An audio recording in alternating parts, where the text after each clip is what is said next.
People will be dying from lack of food, and the Dajjal will come and he will have billions of dollars and money and wealth and women and everything. And so people will start leaving the religion and going and saying the Dajjal is a god. Yes or no? Tremendous fitna, yes? Well, listen to this hadith in Bukhari that Rasulullah sallallahu alaihi wasallam said. He said, "Uhiya ilayya, it has just been revealed to me now, annakum tuftanuna fi quburikum, that you will be tested in your graves. Mithl aw qaribun min fitnat al-Masih al-Dajjal." Like, example, or similar to the fitna of the test of the Masih al-Dajjal, of the Dajjal. Wallahi, whether we live for the time of the Dajjal or not, we will have a test of the Dajjal that, subhanAllah, that we cannot escape from. So the grave will be a tremendous test for us. It will be a test, the test of the Masih al-Dajjal, of the fitna of the Dajjal. My friends, compare your bed in your grave to your bed in your first day that you got married, in the night of your marriage. And in this time, in a couple of weeks back, I had the privilege of being in London when I was doing a filming for Islam Channel for this series. I was doing a series in the graveyards of the Muslims, and I was in the only Muslim graveyard in Europe. It's completely Muslim graveyard only, and it's called the Gardens of Peace. And in that graveyard, I went there, mashallah, it was a very beautiful place, and I had the privilege of actually going into one of the graves. It was a freshly cut grave, and it was still wet, and I went into it, and I was filming from there, and I was giving this talk from that grave, and wallahi, it was an amazing feeling. I could hear all the bustles and sounds outside, but as soon as I went into the grave, I could hear nothing. And I said, you know what, let this be a reminder for me. So I asked people, say, can you please cover the grave up? Even though, obviously I was inside, I said, I just want to see how it feels. So please put the covering on top of the grave. So they put the covering on top of the grave. Wallahi, I had the most amazing experience. And I urge you to go to the graveyard so that you can remind yourself of the hereafter. You're building a house that is 2 stories. Wallahi, the grave is not even 2 meters. You're building a house that has 7 rooms. By Allah, the grave has only one small place that's hardly barely big enough for you to lie down.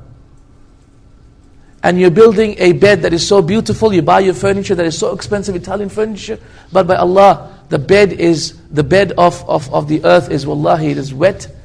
It is murky, it is eerie, and it is completely black, pitch black. Completely pitch black. And this is your abode for Allah knows how long. Look at the people who passed away before us. 1,000 years they're in their graves. Thousands of years they're still in their graves. Pass by them and think about it.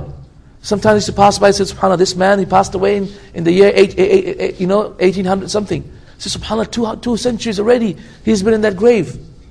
And he built a house in this world to live here for 30, 40 years, and in that grave he's in such a situation.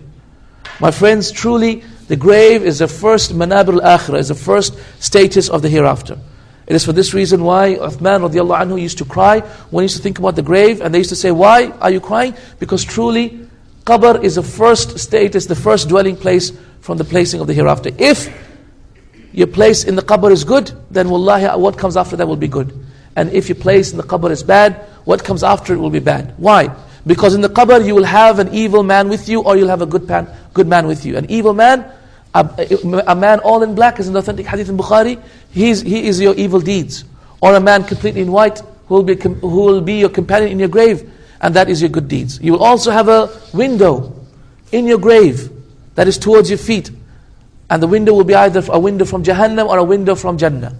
And so you'll be able to smell Jannah and be able to see the gardens that Allah has put for you in Jannah, or you'll be able to see the Jahannam and what is awaiting you in your grave.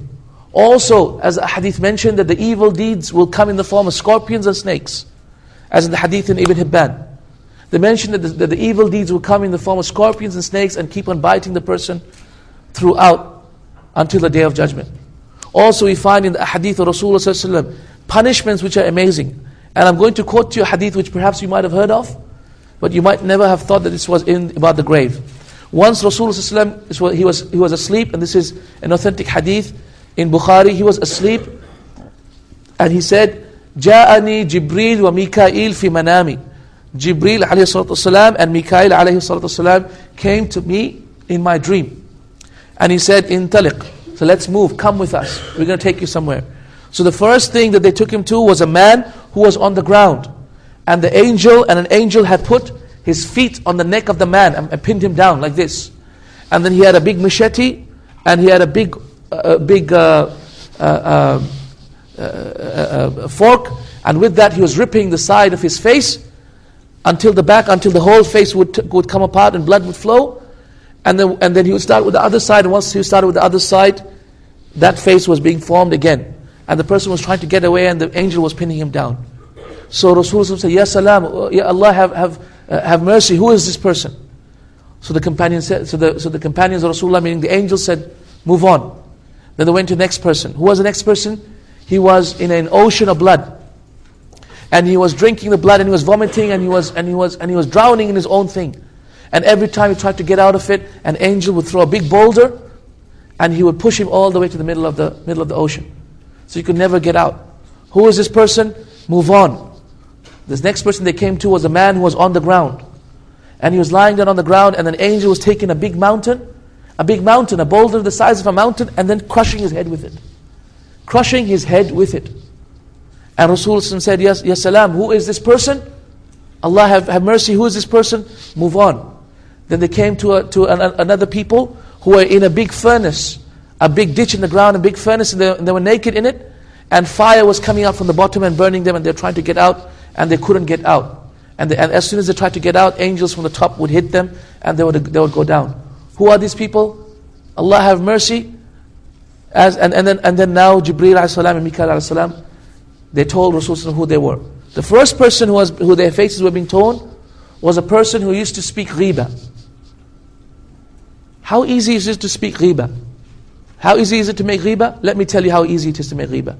If you were to say about somebody, Ya haram, he doesn't have much money, that's ghiba. Do you understand that? Ya haram, don't we say that? Sometimes out of pity even. But we don't realize that we're actually making ghiba, because it might be the person doesn't want that to be known. Ya haram, he's going through so much difficulty with his family. Oh, so-and-so is I feel so bad for him. Something like that, something even you intended good, it may actually be ghiba. It is for this reason why once a woman came into the hut of Aisha radiallahu anha, and then she was going out, so Rasulullah said, who came? At that point, Aisha didn't tell her name, she just said like this, meaning she's short. The short one came. And at that point, Rasulullah sallallahu alaihi wasallam said, Ya Aisha, laqad kulti kalima. Wallahi Aisha, you have said a statement, even though she didn't say anything, but with the indication and the pointing with the hands, it was a statement that she made. لَقَدْ قُلْتِ كَلِمَةً, you've said a statement, لَا مُزْدِجَ فِي مَاءِ الْبَحْرِ, if it was to be mixed with the oceans of the world, it would have لَأَفْسَدَتْهَا, it would have destroyed it. Ya salam, imagine this. This is ghiba. That is worse in the sight of Allah subhanahu wa ta'ala than stealing. It's a worse crime in the sight of Allah than stealing. Also have a look.